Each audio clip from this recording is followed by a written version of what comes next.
जहां इन दिनों बरसात का मौसम शुरू हो चुका था और बिजली के कड़कड़ाहट के साथ बहुत जोरदार बरसात हो रही थी। इसी गांव में भोला नाम का एक व्यक्ति अपनी पत्नी सावित्री और एक बेटा गगन के साथ रहता था। भोला एक गरीब मजदूर था जो कभी किसी के खेत में काम करता तो कभी किसी के लिए मजदूरी करके अपने घर का पालन पोषण करता था। उसके पास तो गांव में खुद का मकान भी नहीं था। वो सेठ भानु प्रताप के एक छोटे से झोपड़ी वाले घर में अपने परिवार के साथ किराए पर रहता था, जहां बरसात में छत टपकती और गर्मियों में दीवारें तपती थीं। जैसे तैसे मजदूरी मिलती तो घर का चूल्हा जलता, वरना कई बार उसे और उसके परिवार को खाली पेट ही सोना पड़ता था। उस रात मौसम बेहद खराब हो गया था। मूसलाधार बारिश के साथ ठंडी हवाएं भी चल रही थीं और बिजली की चमक से पूरा गांव कांप सा रहा था। अजी 2 दिन से लगातार बारिश हो रही है। न धूप निकली न कपड़े सूख पाए। घर में हर तरफ नमी ही नमी भर गई है और ऊपर से झोपड़ी भी टपक रही है। अगर यूं ही बारिश चलती रही तो खाने को कुछ भी नहीं बचेगा।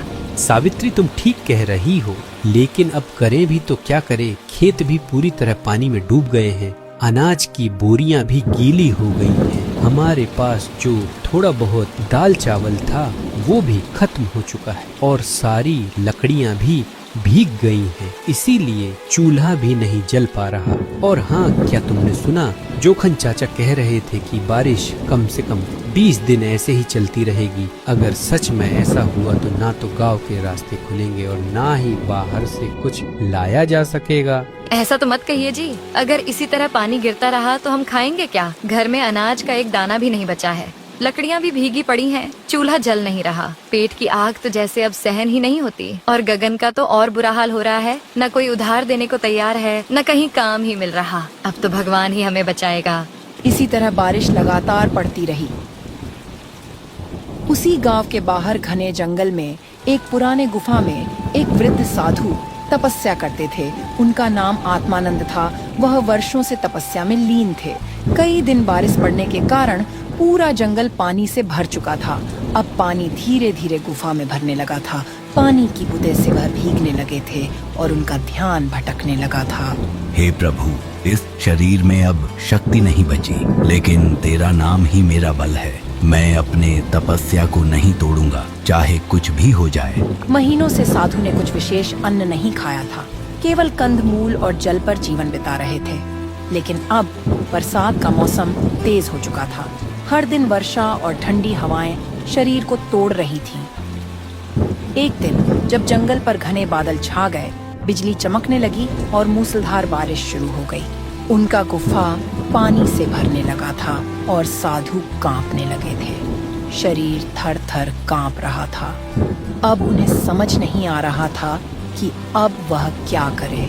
हे प्रभु, अब मुझसे नहीं हो पा रहा। शरीर टूट चुका है। मुझे अब सहायता की जरूरत है। अब लगता है कि गांव जाकर गांव वालों से मदद मांगनी पड़ेगी। आखिरकार वर्षों की तपस्या को त्याग कर साधु ने गांव की ओर जाने का निर्णय लिया।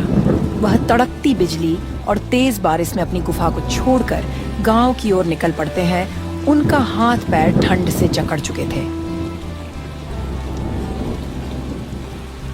वह चलते चलते गांव में आ जाते हैं। खानपुर गांव में खूब बारिश हो रही थी, लेकिन समय के साथ लोग स्वार्थी और कठोर हो चुके थे। साधु वहां पहुंचे, भीगे हुए, कांपते हुए और थके हुए। अरे देखो देखो, इतनी तेज बरसात में कोई साधु ढोंगी बाबा आ रहे हैं। इन लोगों को सिर्फ मांगने खाने की आदत है। अरे ढोंगी महाराज, आपको बारिश तूफान नजर नहीं आ रहा है? आप अपने ढोंग से मांगने और खाने चले आए। आपको मालूम नहीं कि सारे गांव के लोग बारिश और तूफान से परेशान हैं। चारों तरफ त्राही त्राही मची है। इतनी बात सुनकर साधु बाबा बहुत दुखी हुए। वह निम्रता से बोले, बेटा, जरा सा अन्न दे दो और कहीं थोड़ी सी ठिकाना मिल जाए तो इस बूढ़े शरीर को कुछ राहत मिले। अब तो शरीर भी साथ छोड़ने लगा है। बाहर बहुत तेज बारिश हो रही है। अरे ढोगी बाबा, हमारे पास देने को कुछ नहीं है। किसी और के घर चले जाइए। फिर साधु बाबा वहाँ से चले जाते हैं दूसरे दरवाजे पे मदद मांगने। गांव में घूमते हुए साधु हर द्वार पर पहुँचे, लेकिन किसी ने उनको रोटी न दी और न ही रहने का ठिकाना। गांव के लोग इतना स्वार्थी हो चुके थे कि सब सिर्फ अपने भलाई के बारे में सोच रहे थे। साधु बाबा निराश मन से बारिश में भीगते हुए वहीं एक पेड़ के नीचे बैठ गए। तेज आंधी और कड़कती बिजली में मानो जान ही चली जाए। पेड़ के नीचे थोड़ा आराम लगा। फिर रात हुई। उस रात फिर तेज बारिश शुरू हुई। साधु वहीं बैठे रहे।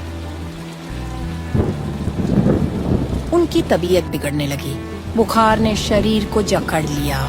वह बैठे बैठे सोचते रहे, हे भगवान, क्या यही इंसानियत बची है?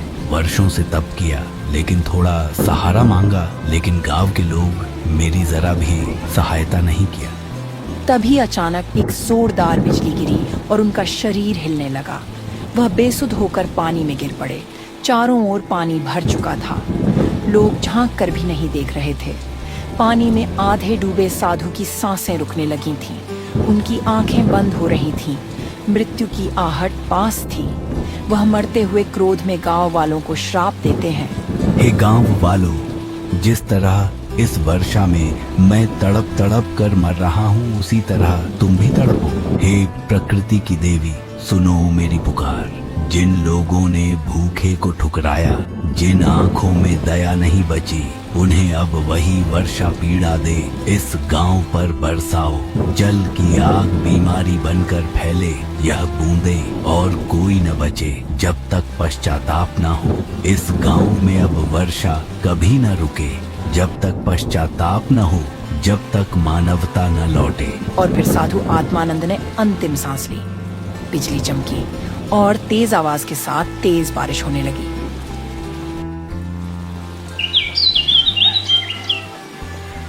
अगले दिन गांव में फिर से बारिश शुरू हो गई, लेकिन अब यह सामान्य वर्षा नहीं थी, यह अंतहीन थी।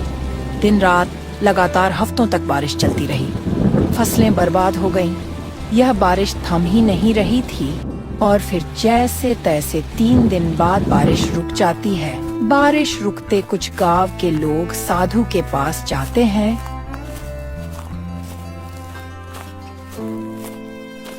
और वह लोग देखते हैं कि साधु का शरीर बारिश की वजह से फूल चुका था और शरीर सड़ने लगा था। अरे भाई किसुन, देख रहे हो इस साधु का शरीर कितना बदबू कर रहा है। चलो जल्दी से यहाँ से चलो।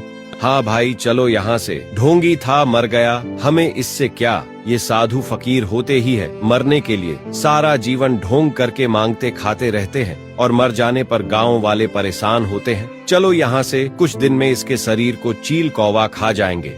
इतनी बात कहकर सभी गांव वाले अपने अपने घर चले जाते। भोला के घर में एक भी अनाज नहीं बचा खाने के लिए।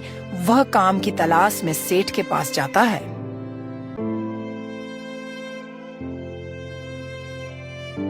सेठ जी, आपके पास अगर कुछ काम हो तो बताइए। मैं कुछ भी करने के लिए तैयार हूँ। पत्नी और बेटा का भूख नहीं देखी जाती। मेरा परिवार कई दिन से भूखा है।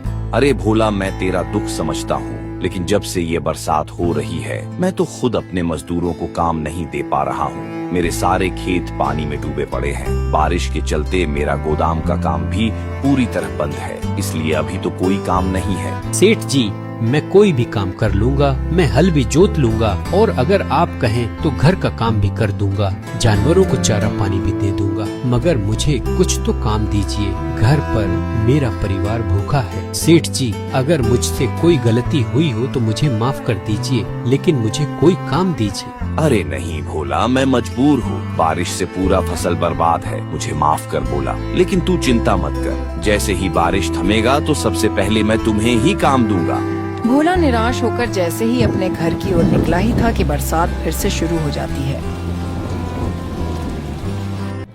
अरे भाग्यवान, मैं अभी बाहर से सुनकर आ रहा हूँ कि अगले 10-12 दिन तक लगातार बारिश होने वाली है। मेरे को तो कुछ समझ नहीं आ रहा है कि मैं क्या करूँ, कहाँ से घर का राशन लाऊं। आप क्या कह रहे हो जी?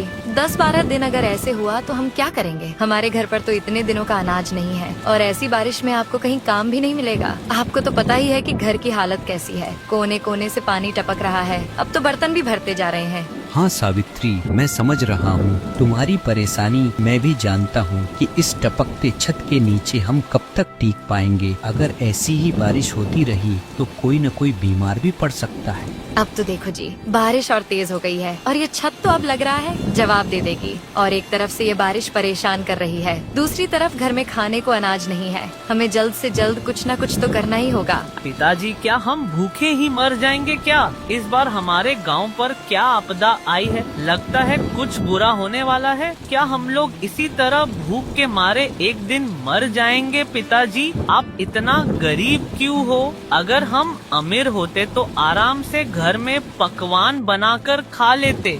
हाँ बेटा, अब तो मुझे भी डर लग रहा है। कहीं अगर ऐसी ही बरसात बढ़ती रही तो ये छत गिरकर नीचे ना आ जाए। हमें कुछ ना कुछ करना तो पड़ेगा।